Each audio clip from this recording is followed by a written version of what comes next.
새벽 예배를 하나님께 드리도록 하겠습니다. 다 같이 사도신경으로 신앙 고백을 드립니다. 전능하사 천지를 만드신 하나님 아버지를 내가 믿사오며 그 외아들 우리 주 예수 그리스도를 믿사오니 이는 성령으로 잉태하사 동정녀 마리아에게 나시고 본디오 빌라도에게 고난을 받으사 십자가에 못 박혀 죽으시고 장사한 지 사흘 만에 죽은 자 가운데서 다시 살아나시며 하늘에 오르사 전능하신 하나님 우편에 앉아 계시다가 저리로서 산자와 죽은 자를 심판하러 오시리라. 성령을 믿사오며 거룩한 공회와 성도가 서로 교통하는 것과 죄를 사하여 주시는 것과 몸이 다시 사는 것과 영원히 사는 것을 믿사옵나이다. 아멘. 찬송가 384장 나의 갈 길 다가도록 예수 인도하시니, 우리 가사의 뜻을 생각하시면서 찬양 드리시겠습니다.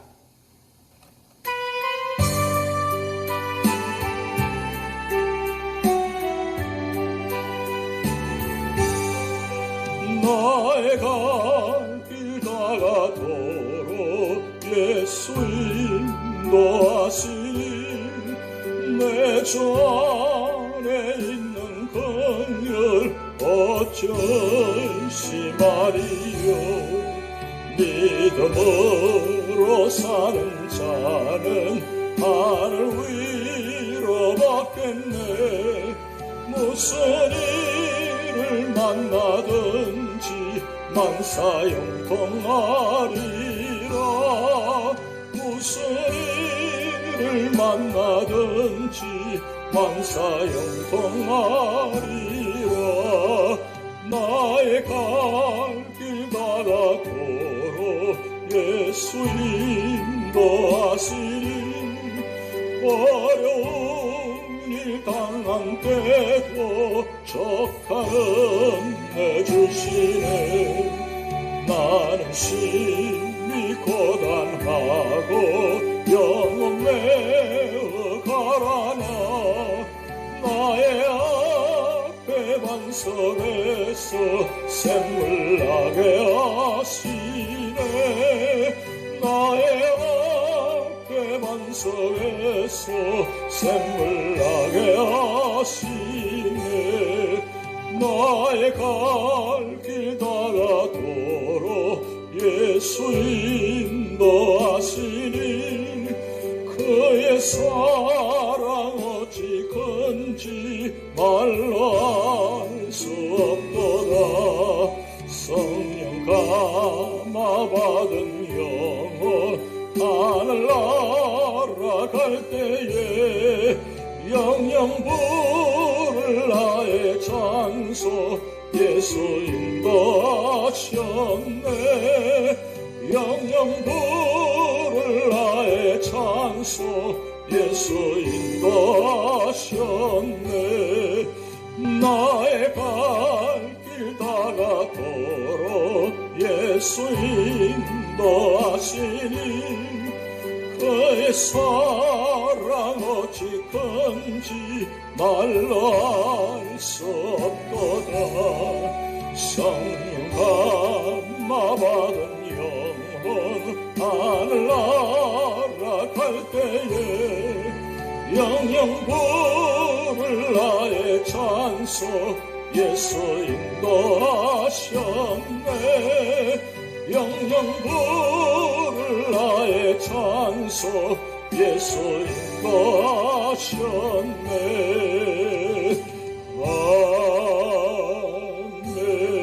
아멘. 오늘 우리에게 주신 하나님의 말씀은 출애굽기 11장입니다. 여호와께서 모세에게 이르시기를 내가 이제 한 가지 재앙을 바로와 애굽에 내린 후에야 그가 너희를 여기서 내보내리라. 그가 너희를 내보낼 때에는 여기서 반드시 다 쫓아내리니 백성에게 말하여 사람들에게 각기 이웃들에게 은금 폐물을 구하게 하라 하시더니 여호와께서 그 백성으로 애굽 사람의 은혜를 받게 하셨고 또 그 사람 모세는 애굽 땅에 있는 바로의 신하와 백성의 눈에 아주 위대하게 보였더라. 모세가 바로에게 이르되 여호와께서 이와 같이 말씀하시기를 밤중에 내가 애굽 가운데로 들어가리니 애굽 땅에 있는 모든 처음 난 것은 왕위에 앉아있는 바로의 장자로부터 맷돌 뒤에 있는 몸종의 장자와 모든 가축의 처음 난 것까지 죽으리니 애굽 온 땅에 전무후무한 큰 부르짖음이 있으리라. 그러나 이스라엘 자손에게는 사람에게나 짐승에게나 개 한 마리도 그 혀를 움직이지 아니하리니 여호와께서 애굽 사람과 이스라엘 사이를 구별하는 줄을 너희가 알리라 하셨나니 왕의 이 모든 신하가 내게 내려와 내게 절하며 이르기를 너와 너를 따르는 온 백성은 나가라 한 후에야 내가 나가리라 하고 심히 노하여 바로에게서 나오니라. 여호와께서 모세에게 이르시기를 바로가 너희의 말을 듣지 아니하리라. 그러므로 내가 애굽 땅에서 나의 기적을 더하리라 하셨고 모세와 아론이 이 모든 기적을 바로 앞에서 행하였으나 여호와께서 바로의 마음을 완악하게 하셨으므로 그가 이스라엘 자손을 그 나라에서 보내지 아니하였더라. 아멘. 오늘 출애굽 11장의 말씀을 통해서 구원과 일꾼의 자세에 대해서 말씀을 드리려고 합니다. 세상에 수많은 사람들이 기독교의 교리인 죽음과 영생과 심판을 가볍게 여깁니다. 그러다가 하나님의 심판을 받은 자들이 얼마나 많습니까? 그러면 그리스도인들은 하나님의 온전한 백성으로 하나님의 일꾼으로 어떻게 살아야 합니까? 첫 번째로는 1절에서 3절 말씀을 통해서 고난 중에도 오래 참아야 한다고 말씀하고 있습니다. 이스라엘 백성은 지금까지 애굽에서 430년 동안 갖가지 박해와 온갖 멸시 가운데 종살이를 하였습니다. 그러나 이제 마지막 심판의 때에 애굽 사람으로부터 은과 금과 폐물을 구하며 하나님께서 애굽 사람에게 은혜를 받게 하셨습니다. 뿐만 아니라 모세는 그동안 동족에게 배척을 당하며 바로가 거들떠 보지도 않았었습니다. 그러나 손을 들어 갖가지 재앙을 내리고 태양마저 빛을 잃고 흑암이 몰려오게 하니 이제는 애굽인들과 바로의 신하들은 모세를 바로보다 더 크게 보게 되었습니다. 그렇습니다. 보통 때에는 하나님의 자녀들이나 하나님의 종들이 세상에서 무시를 당하고 업신여김을 당해도 마지막 심판의 때에는 완전한 구원을 얻게 되고 영광과 존귀를 받게 되는 것입니다. 그러므로 우리는 고난과 어려움 중에서도 오래 참으며 정직하고 용기 있는 자로 살아가야 할 것입니다. 풍랑 중에서도 바울의 믿음은 보석처럼 빛났습니다. 바울은 처음에 무시를 당했지만 모든 사람이 생사의 위기에 처해 있을 때에 일어나서 그들을 위하여 위로하고 믿음을 심었습니다. 어떻게 심었습니까? 그런 위기 속에서도 하나님과 교제하고 있었습니다. 하나님을 신뢰하고 있었습니다. 여기에 참 평안이 있는 것입니다.